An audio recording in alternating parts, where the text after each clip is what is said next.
everybody. Welcome back to another episode of Built Like This podcast. I'm your host, Maxine. We're on episode 301. Hi, welcome. I am in my spring break era. Yeah.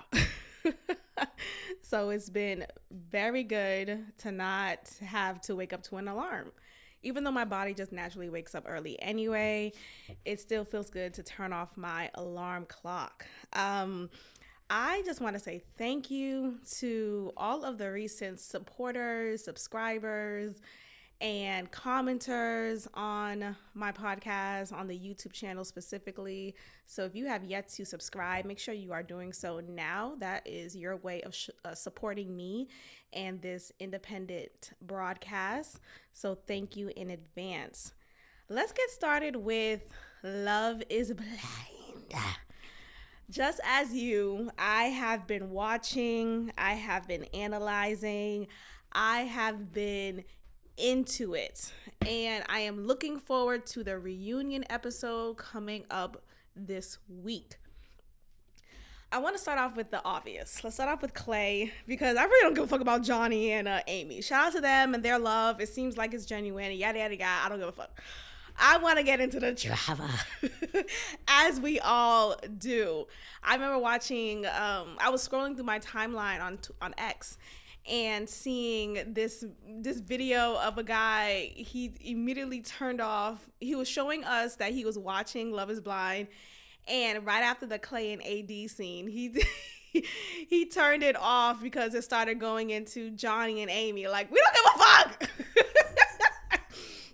We don't give a damn. Anyway, God bless their nuptials. Okay, do I feel sorry for AD?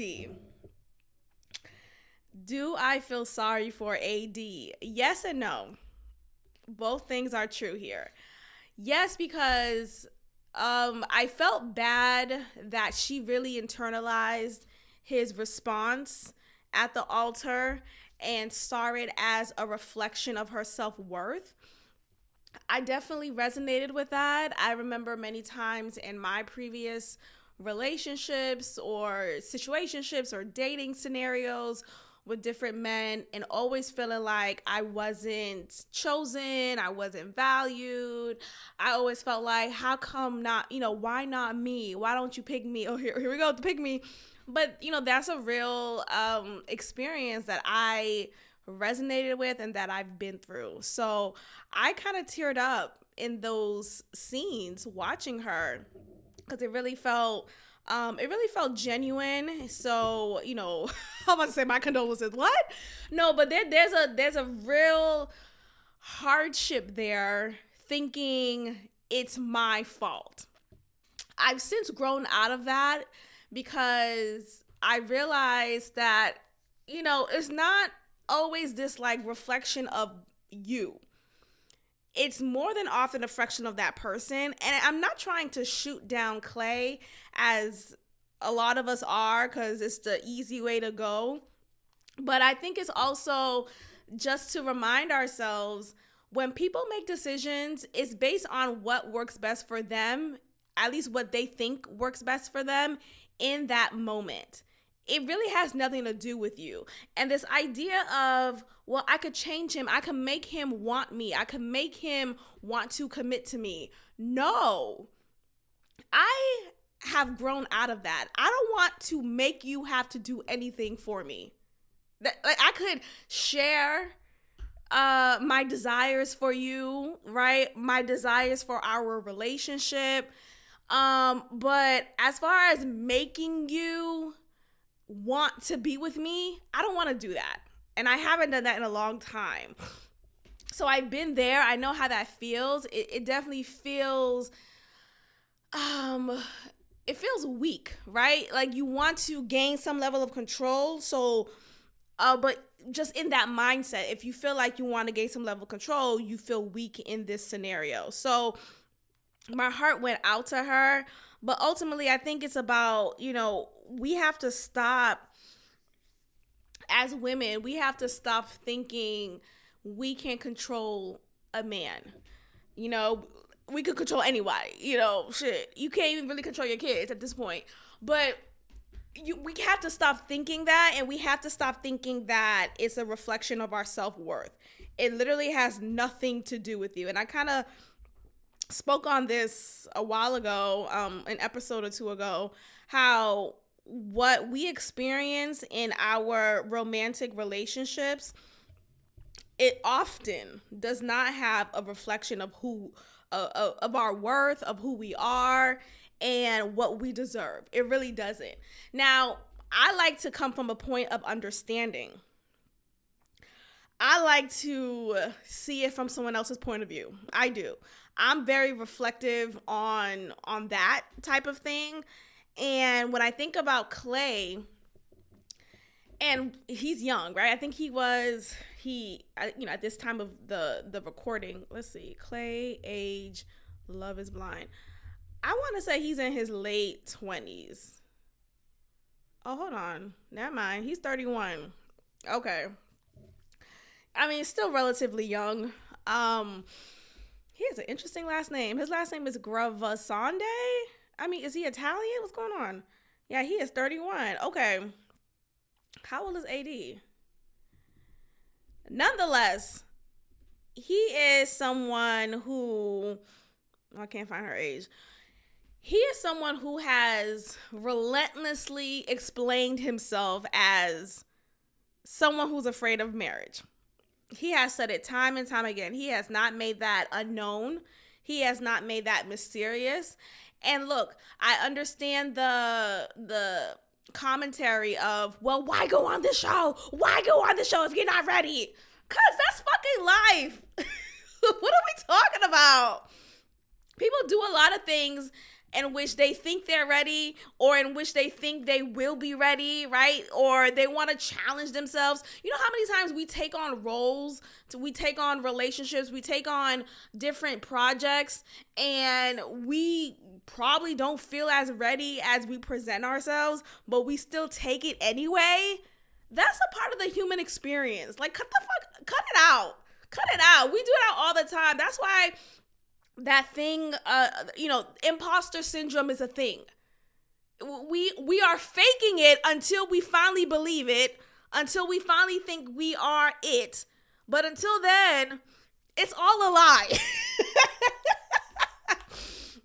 Until then, it's all a lie. And I feel like in this case, it's so easy for us to say, oh, well, he should have never. Why go on a show with the intention of getting married if you choosing not to get, because that's life.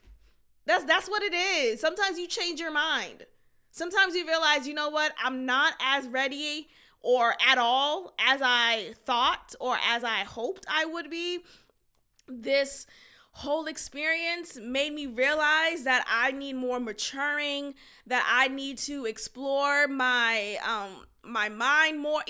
You realize things about yourself, and then you finally decide, hey, it's irresponsible for me to say I do. I guess this is me being a pick-me, but I understand why he said no. And he explained himself very well in that moment. Right in that moment, he said, it would be irresponsible for me to say I do. He has said to AD, he's seen his father cheat on his mom, year 7 of their marriage, which I feel like, why do you know the particulars? Why do you know the detail in that? That's like very strange. I hate that he was exposed to that, and I hate that he was brought on to the infidel field trips that his father took him on. But shit, I mean, look, I can relate. Let me just say that I can relate. I had a very similar experience growing up when I was a young girl, and it really changed my mindset. It really shifted my mindset about marriage, about commitment, about love, about decisions. It really does a number on you mentally. And I'm not even going to say, oh, well, it's because, when you get some therapy, you'll be able to move on. You'll be able to move on from that. I feel like sometimes when we all go through different experiences, during our formative years, there's a reason for that. Like, I don't think we're all supposed to think the same about a topic like marriage, or any topic really. But when it comes to marriage, where I don't support the idea of having to subscribe to one ideology of it, or having to subscribe that, hey, when I'm in a relationship with someone, the intention, the end goal is to get married. I think it's okay if you've experienced something like what Clay did when he was younger, going on field trips with his dad, cheating on his mom. I think it's okay to realize, hey, you know what? Maybe I don't want to get married. Maybe I don't want to repeat this pattern. Or maybe I just don't feel about marriage the way that we're supposed to, quote unquote, in the society that we're in. So I also like to see it from that standpoint of, we don't all, quote unquote, need to go to therapy when it comes to those specific things. I feel like we get so caught up in the, oh, go to therapy. Oh, he needs to go. Shut up. Like, maybe you're not supposed to think that way. Have you ever thought about that? Maybe you're not supposed to see it in one specific way. Like, maybe you don't have to get married. You know, I don't know. I do want us to explore that type of perspective, and not shoot him for having that mindset. I think it's okay to have that mindset, especially from what he experienced. But you know, it definitely plays a toll. It plays a toll. So considering that she obviously would want for her husband, she hasn't made anything known that she's okay with him doing his thing outside of the marriage. So he's saying, look, it would be irresponsible for me to say I do. And he's been sharing his fears and his qualms with this whole commitment thing. And he said this from day one, period. And then people saying, oh, well, he should have told her no before they went to the altar, just like Jimmy did to Chelsea. We'll talk about Jimmy and Chelsea in a moment. And I feel like, no, we're also on a show. Hello? I want the drama. Tell her no at the altar and see the tears well up in her eyes. I want to see that too. Cut it out, y'all. Like, are you not entertained? Are you not entertained? I am thoroughly entertained right now. So no, I don't want him to. I would not have rather him said no before they made it to the wedding. No, break her heart right at the altar. Yo, bruise her right there. I'm dead ass. Like, come on. As viewers, as consumers of this content, this is what we wait for. This is what makes good TV. If everyone was a quote unquote good guy, then what's the point of us watching? Like, what?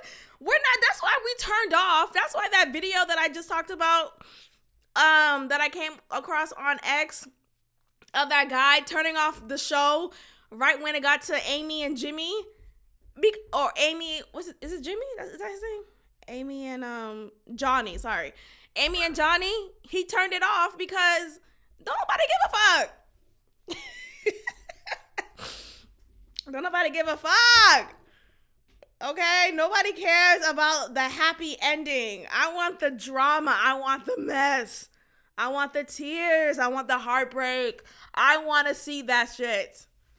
Okay, it makes for good TV. So there's that. There's a bunch of conspiracies out here trying to explain why Clay didn't want AD, or why Clay didn't decide to just say yes and make it work with her. There's this idea of colorism being the factor here. And I'm going to have to think about that, because I feel like, again, it's so easy for us to instantly name all of these like isms. Oh, it's texturism, it's colorism, it's featureism. Some of us may not even know what that means, right? So featureism is if you don't have, like if you are biased to a particular type of feature in a person, if you prefer more of a European feature or just a lighter context, well, that's colorism. But if you prefer more of a European feature in the context of a slimmer nose, something that's anti-black, basically. If you want a woman who looks nothing like a black woman, then you're likely a futurist. A featurist, I guess that's how you say it.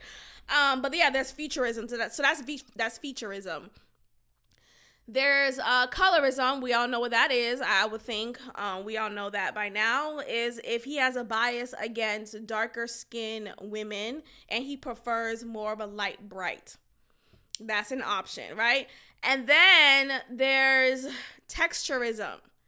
Now, throughout this season, I haven't seen her hair to be anything but smooth. It looked like it was in a weave. I feel like her weave looked really good. It wasn't like one of those messy weaves that sometimes we'll see oftentimes from black women, but it was pretty slim. It was pretty smooth. Her leave out it looked pretty seamless across the TV. So I feel like her intention of her hair, I think it succeeded. Some people had different reviews to that, but I feel like her hair looked good. It always looked smooth and she looked good to me. But look, the way I see things may be different from how a man see things. I've heard that men see things differently. So what's pretty to me may not be pretty to them. And maybe he may want a woman who wears her natural hair more, right? And oftentimes, the ones who wear out their natural hair, aside from the few darker skinned women who do wear their natural hair out, the ones who wear that natural hair out are typically a lighter skinned women because their texture of their hair is quote unquote easier to manage and it's less maintenance. It's society. It's more accepted in society as far as just, I don't know. So there's something about seeing smoother texture or 3A hair type of hair out more than seeing 4C kinky type of hair out. This is all a thing. So these are all of the listed reasons that I've seen being perpetrated throughout the social media streets. What do I believe to be true? Let me take a sip of water. Hold on. Okay.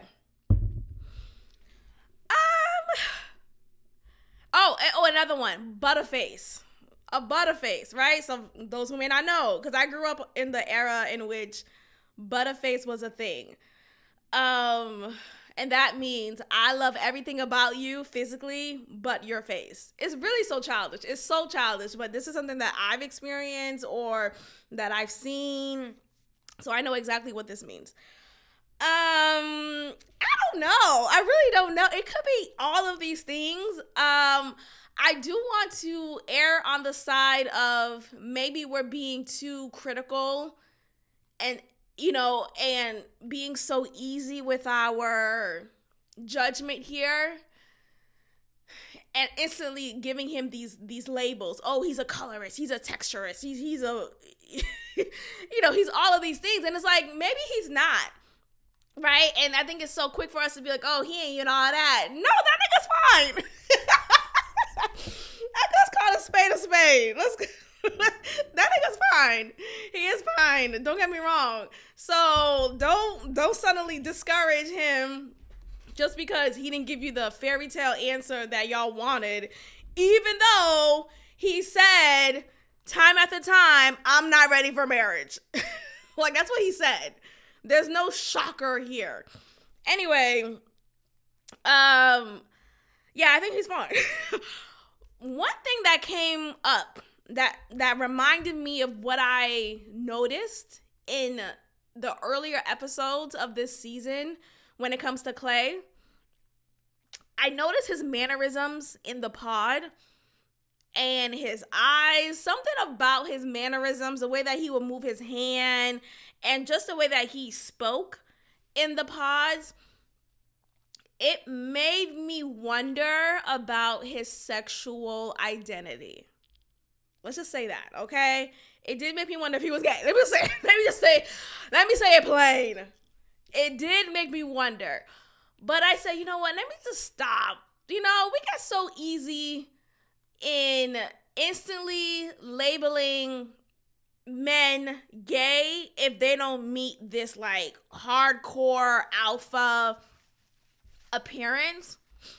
And I feel like with Clay, though he may not be, because I don't think he's a Kappa or an alpha, even though his father's an alpha, so maybe he is an alpha. I feel like we would have seen that in his home, like some type of paraphernalia. Is that what it is? Ugh, sorry if I said it wrong. Don't hit me, Kappas. He looks like he could be one of them. He looks like a Kappa for sure, and if not a Kappa, definitely an alpha, Phi Alpha type of man. So I bring that up because they have a particular type of appearance. They're more of a pretty boy, smooth type of guy. So let me not even put on the label of him possibly being gay as the reason why he can't commit. I think that's so silly and childish. So my apologies for even thinking that. But that has been something that I've noticed come up as one of the theories. I think we should just take things face value and take it as, no, she is a beautiful woman. I don't think it had, like, not every dark-skinned woman has experienced this colorism struggle. Like, stop putting that on her. Like, I feel like that's so lazy for us to say, oh, he's a colorist, he would rather a light-skinned woman. No. When did he say that? When did he ever say, I usually go for women who are lighter skinned, red bone? Like, if he said that, then that would be an understandable connection or theory that may be proven correct for the situation. But that's not the case. He's never said that. What he has said that made me wonder if he was even attracted to her, he said when he saw her at the pods, out of the pods, he said, okay, I could work with that. Now, let me just say this. The way they communicated with each other, AD and Clay, was very childlike. I feel like they kept on saying these one-liners that didn't demonstrate any level of maturity. They were talking, I saw a tweet, or even an Instagram comment saying they talk like they're in the Instagram comment section. And that's very much true. She would say, oh, you see it, you see the material. That's something that you say in an Instagram comment after looking at your girl's photo or your friend's photo as a woman and saying to that girl, oh my gosh, girl, I see the material, look at you. And he speaks like that as well. He'll say, ooh, okay, body. Like, what? It's just so childish. And for him to say that when she was walking towards him at the altar, I was really taken aback. Like, my pussy would have been so dry. I would have been so turned off. Like, why are you saying, okay, body, as I'm approaching you at the altar? You should say, you look so beautiful, baby. Baby, you look so beautiful. Speak to me in a full sentence. Speak to me in a full, grammatically correct, complete sentence. Don't use a comma splice. Don't even use a semicolon. No. Put a period at that. And don't even say period. And she kept they were just so fucking weird. Like, period. You see the material? Okay, body. Ooh, I see you. I see. Like, what are we? Is this your homegirl? Are you guys friends? Platonic friends? No? Speak to me as your woman. I would be so turned off if my man said, okay, body. Ooh, and I respond, you see the material? You say that to your homegirls, not to the man you're about to marry. Oh, that shit was so irritating. Like, can y'all be fucking for real? She might as well say, are you being fucking for real right now? BFFR. When he said what he said, right? How, it'll be irresponsible for me to say I do. Yada, yada, yada. She should have responded like, BFFR. BFFR. Oh my gosh. BFFR. But, so no, I don't think it's any of those theories. I don't think it's colorism. I don't want to say everything is butterface or gay rumors. I don't know. I just feel like when he said he could work with that, I do think that is just one of the things that he said as just the way that he communicates. That's just, he doesn't communicate like a mature adult would to his woman, So, I could work with that. What? It's like, what are you saying? Like, that shouldn't be your instant response. It should say, wow, babe, you look so beautiful. You look so good. Oh, I'm so happy to see you. And he kept twirling her around. And granted, she has a beautiful body. She does. Don't get me wrong. But it looks like that is what he was only mesmerized by. Her body. Not her mind. Not her smile. Not her intelligence. Not like, give me something else. What is it about her body? And remember he kept mentioning how he'll be the type of boyfriend who would hold his woman accountable if she were to gain weight and, get fat, basically. He said, you getting fat. Let's go to the gym. Da-da-da. Come on, lose that weight. Da-da-da. And he thinks that's coming from a place of love. And he may intentionally feel that way. But man, no. There's a way to go about it. Like, hey, babe, I noticed that, there's a way to be gentle with it. But the way that he explained himself, how he would share his feelings if his wife got big, definitely made you feel like, yeah, I feel unsafe here emotionally. So yeah, I just feel like all these things aside, I just think he wasn't ready. I think he probably went into the experience hoping that he would get ready, hoping that this would challenge him to be a better man, quote unquote. But I don't think that is something he eventually experienced. And she just so happens to be the receiving end of that. I noticed that she said,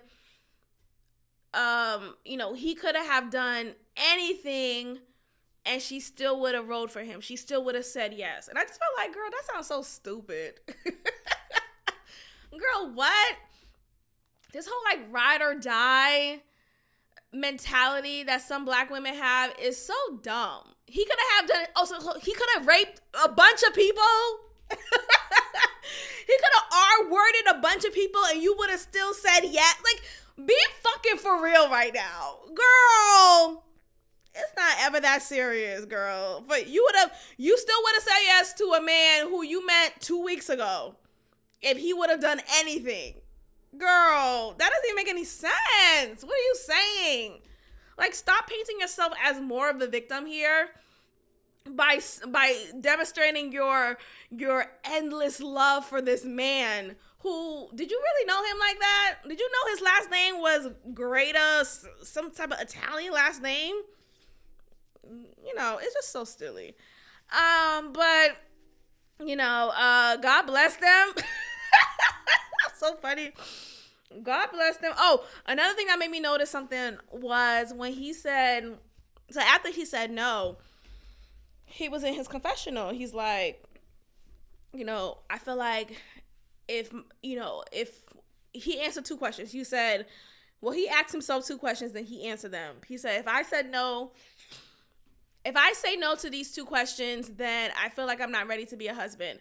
And the first question is if I'm deeply in love with the woman. And he said, no, he's not deeply in love with AD. And the second question is if I feel secure with her personal finance. And I'm paraphrasing, but basically that was the question. Like, he doesn't trust or he doesn't feel secure with what she got going on financially. And that made me wonder, actually, exactly what does she do again? From what I remember, she said she was a cheerleader for some type of team, some type of sports team. I know she's from Boston, so shout out to her for being from Boston. Hey. But she moved to North Carolina, or where they are. I think that this season's in North Carolina. So she moved to North Carolina and she became a cheerleader for some type of sports team in that area. And from what I know about cheerleaders for any sports team, whether that's basketball or football, they get paid peanuts, okay? It's really pathetic. Like, you think teachers get paid poorly, which is a misconception oftentimes. They really get paid poorly. They get, like, you have to have a full-time job. Not even a part-time, a side gig to supplement your income. No. You have to have a job that actually has income to be able to survive on whatever salary, whatever compensation you're given as a sports cheerleader. They get paid crumbs. Like, I don't know why they desire to work that job. I think it's the look of it. It looks good as far as being physically fit and being adorned, being this person you're seen as, at the game. You're this popular girl. Sure. But you literally get, what's the paycheck? Peanuts. That's the paycheck. So if that's what he means, yeah, I want to be secure with that personal finance either. That's one. And then she says she's also a manager at a nightclub. And it's like, girl, what does that even mean? What do you mean? You manage the bottle girls? How much do you get paid for that? Like, yeah, that girl is broke. She's broke. So, all this conversation about whatever they kept talking about throughout the season, I felt like they didn't really get into the nitty gritty of what a marriage will look like between them logistically. Is he someone who would cover the sole costs of their lives together? Or are they going to split it in some form or fashion? What will it look like for them to be together realistically? So they didn't have much conversation about that. And I feel like that is another sign of him about to say no to her. Because there was at least I missed it. Maybe, no, I'm trying to remember. There weren't any signs or literal conversations of them having with each other of the life that they plan to have. As for Amy and Johnny, there's so many Johnny, Jimmy, Jeremy, what? Jane, who is on the show? Anyway, as for Amy and Johnny, they had conversation after conversation. They were very straightforward. They planned things out. They talked about children. They talked about their finances. They talked about their financial goals and different goals that they will want to accomplish. He wants to retire early. So the lifestyle currently that he has is very frugal. He values travel, but it's not his life is not filled with luxury. And that's because he wants to retire early. And she was on board with that. She's someone who, she does have her finances in order, but she's very spontaneous. And as far as he, like, I feel like they kind of meshed well, and they were very transparent with each other. It seemed like they really said, no, we're literally going to say I do. We're moving forward, and this is our love. So there's that. I feel like, yeah, again, with AD and Clay, there weren't any conversations between them that demonstrated a desire to really build a life together. So, of course, he didn't feel comfortable with her personal finance, because what is it? What is it? And then she was getting mad at him for being out working, quote unquote, and because he does sales. And from what I know about sales, sometimes you do travel. You have to meet the client wherever they are to get that sale. So I think that is an easy excuse for him to have to be outside of the house. So I remember she showed her disappointment with the times that he would stay out too late or stay out completely. He didn't come home that night because he stayed nearby the workplace, because it just made more sense logistically. And what I wonder is, does he tell her in advance, or is it something like, hey, by the way, I'm not gonna come home tonight? I don't know. Sometimes I feel like, child, if I was married to someone like that, it'll be like, you know what, at this point, just be fucking for real. Because I was working late. Remember that movie, Two Can Play That Game? Was it Two Can Play That? Yeah, Two Can Play That Game, starring Vivica A. Fox and Gabrielle Union, who looks unrecognizable these days. Oh, it's so sad to see how she's turned out. I used to like her back in the day. I really did. I loved her in Deliver Us from Eva and Two Can Play That Game. The Tyler Perry movie where she was a lawyer and she was helping out. Was it Idris Elba with the kids? Yeah, that movie. She was great. But ever since she's been with Dwayne Wade and raising up their transgender kid, it's been downhill. She recently came out with her face looking like plastered on. And I'm not talking about makeup. I'm talking about her looking completely done up. Like, eyebrows completely removed and pushed upward.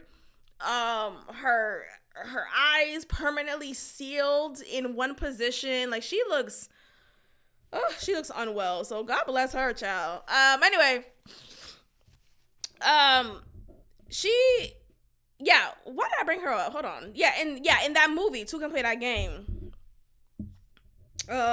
they talked about, it stars Vivica A. Fox. I don't want to focus on Gabrielle Union, but Gabrielle Union was in that movie anyway. So yeah, Vivica A. Fox talks about, if a man says, here are some big signs, big red flags when a man says, of a man showing that he's cheating on you. If he says he was working late,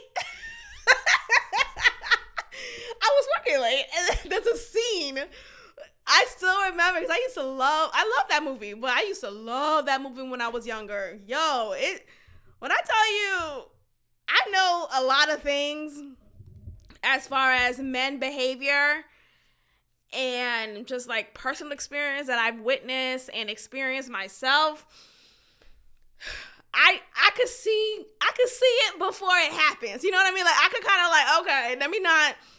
Anyway, I just know a lot. Anyway, so one of the clear signs is I was working late. And that's the scene where it was one of the guys, I think it was just a character for that moment, saying, I was working late. And he said it in that tone too. I was working late. Yo, that was a funny ass scene. I was working late. Anyway, I was working late indeed. So yeah, this show, yeah, that moment in this show with Clay stepping out and staying at another place because it was nearby. I was working. It was like, nigga, you was with somebody else. Just be fucking for real. Be fucking for real right now. BFFR. BFFR. So I was working late. You're with somebody else. Got it.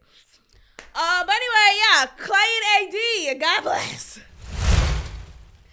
Okay, Jimmy and Chelsea. Jimmy is hilarious. For him to end it with her in that scene, and it did feel sudden because prior to that, yes, they've had back and forth, and they were seemingly just in a toxic relationship. You know, I do think it's for the best that they don't marry, but I felt like he kept repeating to her, kept love bombing. I hate that term too, but he kept love bombing her, saying, I love you so much, I love you so much. And it's like, okay, but what?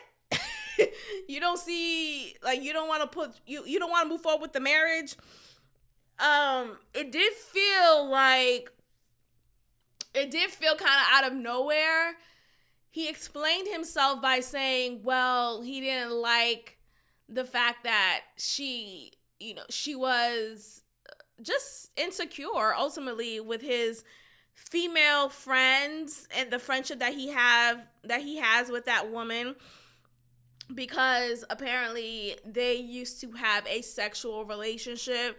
And maybe they were actually together, but from how it's painted, it seemed like they just smashed. Like, it wasn't more of that. It wasn't anything more than that. So yeah, she had her issues and was very uncomfy. I'm uncomfy. But Jimmy, do you love me? Jimmy!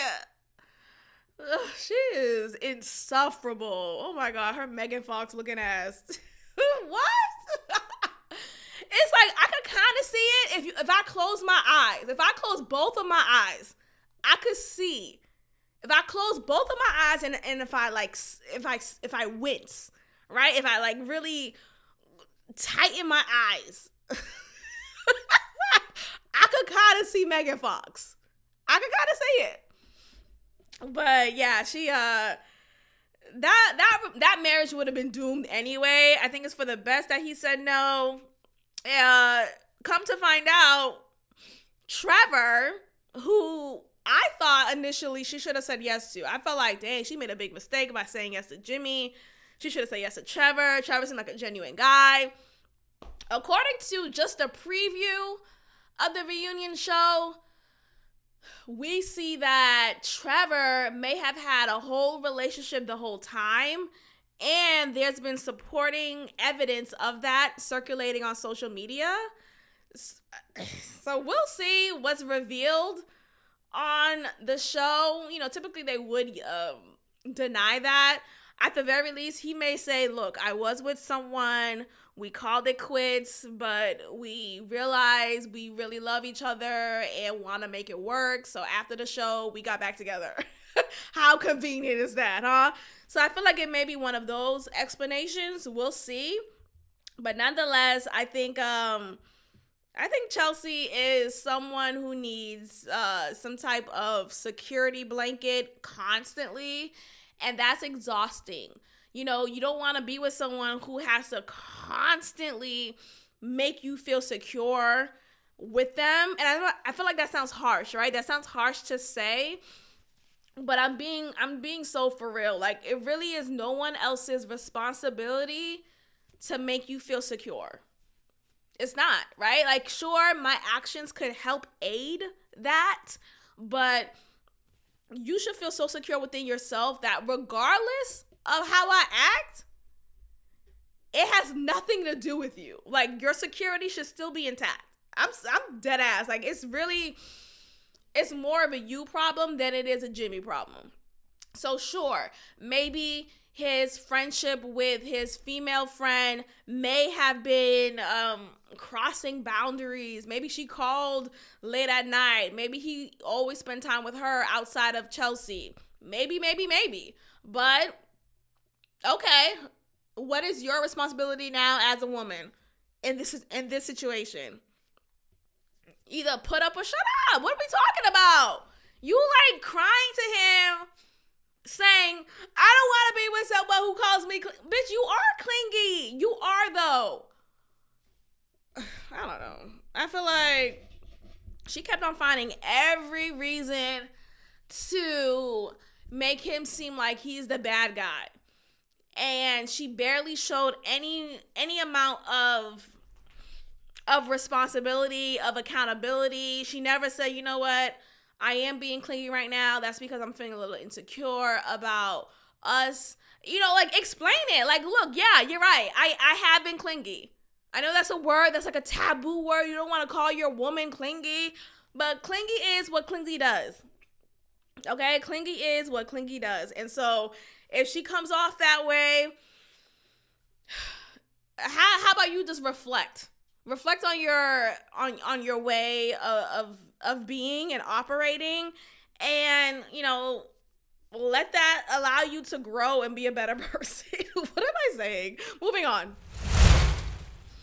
Okay, so I want to just talk about AD for one quick moment. I'm seeing a lot of, yo, shout out to AD. She's a girl's girl. She stood up for Laura against Sarah Ann in that one-on-one conversation that she had with Sarah Ann. But I tell you, I was so triggered by this conversation. I was so triggered by the conversation, okay? I was triggered for a number of reasons, but what I really want to focus on, just naming the fact that was not her place to do so. That was not AD's place to say anything to Sarah Ann. It was not her business to interfere and say, oh, so what's going on between you and Jeremy? It was not her business at all. It was not. At one hand, I thought she was just speaking to her as like, hey girl, has kind of like a friend. Instead, her goal was to chastise her and just be in their business as a nosy person. I felt like that was so out of line. I thought AD was foul for that. And I think Sarah Ann handled herself pretty well. She was calm. She was collected. She called her out in one moment. I think she said, okay, yeah, so you read the text. That's, what I said was, because AD kept on responding, oh, I read the text. Like, girl, how you gonna tell me what I said? You may have read the text, but I know what I said. Let's start there. And then AD getting mad. I would love to finish my point. Don't cut me off. I would love not to be into, or whatever she was saying. It's like, but you're cutting off Sarah Ann as well. And this is the conversation. Let it flow. Let her speak. Let her fucking speak. Like, you getting mad for what? For what? For a man doing what he does? Oh, but you no, I did not. This grown-ass man decided to take what I said as bait, quote unquote, and pursue me? What's that got to do with it? What that got to do with me? That's why I just don't believe in the whole idea of wrecking the home, being a home wrecker, or, the fuck? Your home has nothing to do with me. Okay? Their home was already, and I'm happy Sarah Ann said that, like, their home was already wrecked. He made it seem to me that it was already unstable, that he was already on the way out, yada, yada, yada. And look, whether you want to take that as a good character flaw or bad character flaw on Jeremy, so be it. I don't care either way. But the point is, putting the blame on Sarah Ann at any point is silly. It has none of that has anything to do with her. Jeremy decided to spend the whole night up until 5:30 in the morning with Sarah Ann because he wanted to. Not because Sarah Ann twisted his arm. Not because Sarah Ann had a gun to his head. No, he wanted to see what that Japanese pussy looked like. I'm about to say Jamaican. Hello? Because she's some type of Asian. She has Asiatic features, okay? He wanted to see what was going on. Laura seems very uptight. Laura seems like she didn't... Let me stop victim blaming. But you know what I mean? Like, cut it out, dog. Oh, if Sarah Ann wouldn't have texted him. No. This is a nuanced situation. This whole experience is nuanced. So sure, maybe not in the real world. She would have done that, but nonetheless, people do whatever they want to do. Let's just say that. Let me say that. People do what they want to do. He spoke to her. He spent time with her. He spent time until 5:30 in the morning with her because he wanted to. Not because Sarah Ann forced him in any way. He wanted to. Cut it out. So I thought AD ultimately was out of line. She was rude. She was entitled in that conversation. And I don't feel like that was her place at all. At all. Laura, like, if she wanted to have a conversation with Sarah Ann, okay, sure. But ultimately, if I was Sarah Ann, I would feel like, talk to your man. Keep it between you and your man. We ain't got shit to say to each other. What the woman to woman my ass. I ain't got shit to say with you. What are we talking about? Okay?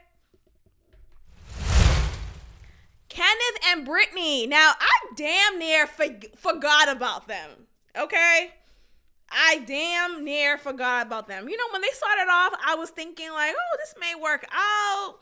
They seem to have really genuine conversations and they seem to be into each other. I think both of them was pleased with each other physically when they met. It seemed like it was going to work out. But again, something about Kenneth. I keep on trying to call him Matthew. He looks like a Matthew, but his name is Kenneth. I don't know if it's the braids. I don't know if it's the mannerisms.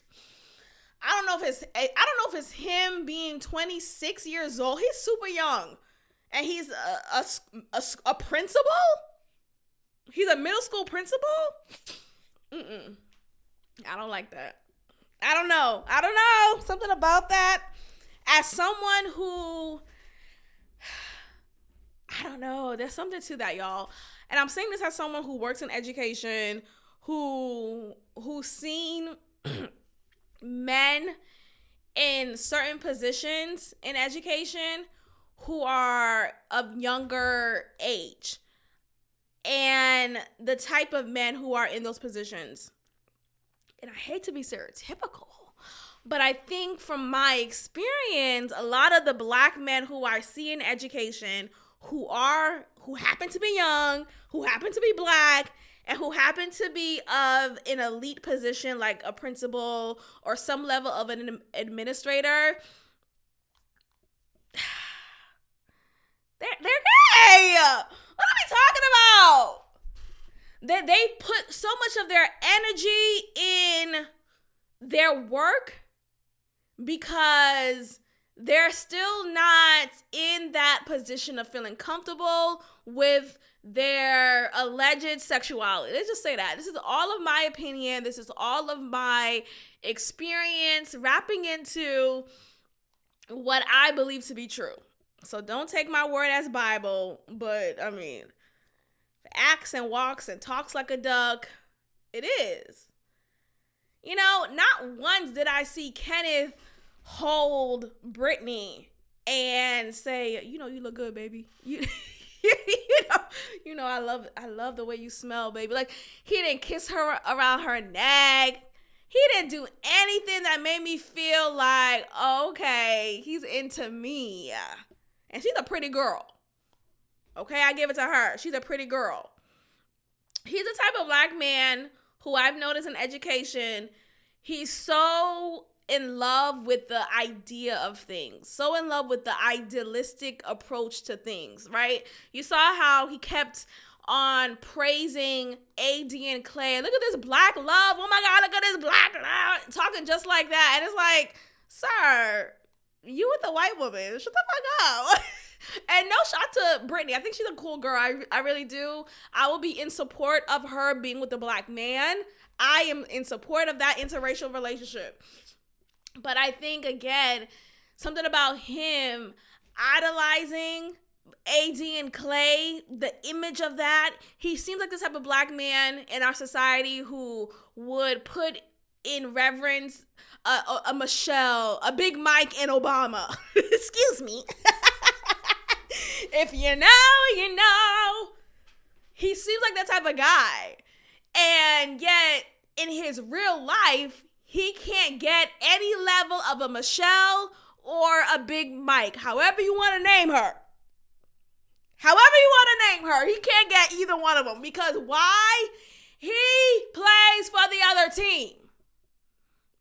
So when Brittany said, I wish I felt this like yearning towards you, you know, basically I'm paraphrasing, but she basically was saying she doesn't feel that type of energy towards him, that she wants to pounce his bones, and she hates that she doesn't feel that way. And she's really upset that she doesn't feel that way. She's crying, and he's seated there like, oh, well, I don't know. You know, just like, I don't know if he was being nonchalant. He did say he does feel that way towards her and try to make it seem like it's a one-sided thing. But I don't think he does. I don't think he does feel that. I don't think he finds her unattractive necessarily. I just think that he doesn't find himself attracted to her. If that makes sense. He doesn't find himself attracted to her because he's not attracted to hers. Okay? He's not attracted to hers. And he's able to like articulate himself pretty well. He's able to communicate pretty effectively.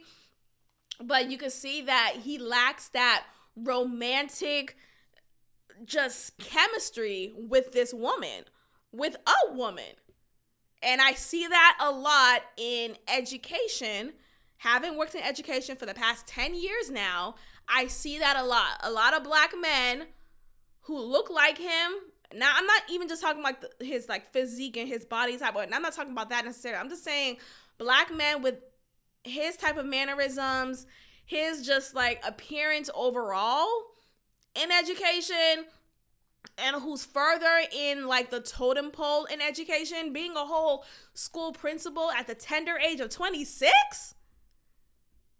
Yeah, I don't think he can be further in a romantic relationship, even if he wanted to, because he is so unserious. Like, he's not straightforward with really what he's looking for.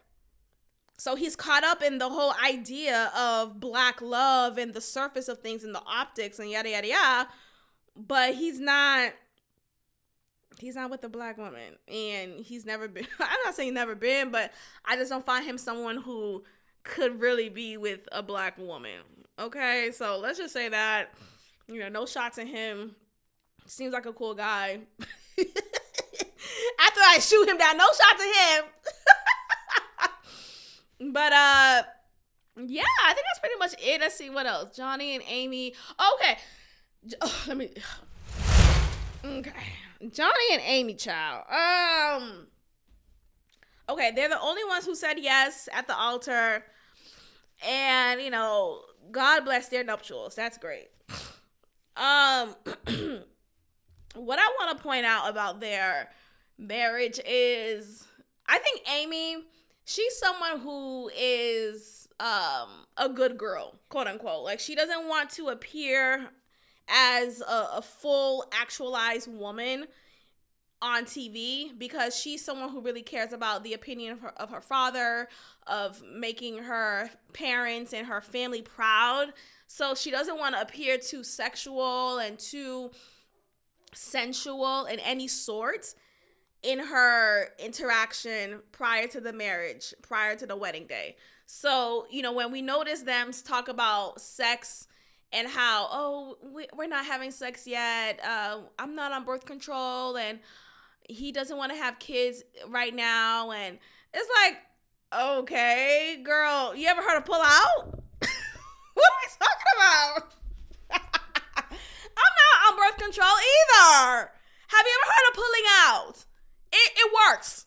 I know we like to shame that practice, but it does work. If you know how your dick work, you know when to pull it out. Or if you know when you're ovulating, like if you know your body, it's all about knowing your body. If you know your body and how your body works, you know the times you could get pregnant and the times you could get a woman pregnant, right? If you're the man and you're trying to figure out when to pull out, if you know your body, you know when you're about to come. Go ahead, pull that dick out and come on my stomach. Hello? It's the mic on. Pull the dick out and come on my stomach. So this be fucking for real. They're BFFR. So I think they definitely were having sex. She keeps on saying, and him too, that they're attracted to each other, yada yada yada. Yet why aren't y'all? And they're making out, they're kissing. Okay. So when the cameras go off, y'all not going to Pound Town? Okay. BFFR. So again, I think it's just her trying to present this good girl image. She really cares about the opinion of her family and don't want to embarrass them. So I think at the very least, that is what she's trying to do here. Because this silly ass excuse and her then deciding, I'm open to going on birth control. Like, girl, shut up. You would have known to go on birth control. Like, and look, I'm not even a condom gal. I can't tell you the last time I had a condom in me. I can't tell you the last time. I can't. So, what are we saying right now? But I don't know. So, God bless their nuptials. I wish them well. Okay, you guys, I'm going to go ahead and end the episode here. Thank you so much for listening. Thank you for your support. If you are, this is my call to action moment here. If you are someone who creates beats, create beats, you're a music engineer, a sound engineer, whatever the terminology is, and you would like to create a beat for the intro of this podcast, I'm looking for something catchy, for something reflective of me. Maybe you could add some of my verbiage in the intro. You could have a fun, catchy beat, a nice little tune. Looks like an original song that you could create that lasts for 30 seconds, if that. 30 seconds is the max. So if that is you and you are interested, please share your ideas with me or submit your file. Submit your project to me at talk@builtlikethis.org. That is where you will send that submission, and we'll go from there. So I look forward to any submissions, and I really am thinking about incorporating some more original sound in this podcast and getting rid of, or just moving forward from the original sound that I've had. Shout out to Beyonce, but I want to move forward with something original. So anyway, if that is you and you're interested, again, please send your submission to talk@builtlikethis.org. Goodbye. I'll see you guys next time. Peace.